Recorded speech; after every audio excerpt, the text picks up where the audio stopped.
Patna high court ने लगभग 50 साल पहले जनजातियों के अधिकार को सुरक्षित रखते हुए एक महत्वपूर्ण निर्णय लिया था। अब इस निर्णय को आधार बनाकर छत्तीसगढ़ उरांव समाज ने महामहिम राष्ट्रपति के नाम ज्ञापन दिया है। बता दें कि कार्तिक उरांव बनाम डेविड मुंजनी प्रकरण के निर्णय में हाईकोर्ट पटना ने कहा था कि ईसाई उरांव भी उन कुछ पर्वों को मनाते हैं जो सीधे तौर पर ईसाई धर्म के प्रतिकूल नहीं है और ये भारतीय ईसाई नहीं बल्कि ईसाई उरांव कहलाते हैं और ईसाई उरांव अपने धर्म परिवर्तन के बावजूद उरांव बने रहते हैं, इसलिए वे जनजातियों के अधिकार और सुविधाओं के हकदार हैं।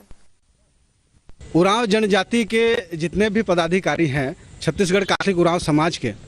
तो यहाँ जनजाति सुरक्षा मंच द्वारा की जा रही डिलिस्टिंग की मांग निरस्त करने के लिए हम लोग के बाबत में राष्ट्रपति को ज्ञापन देने के लिए आए थे। तो यहाँ ये कहा जा रहा है कि भारतीय संविधान के अनुच्छेद 332 में 42 में अनुसूचित जनजाति उल्लेख किया गया है हमारे संविधान में,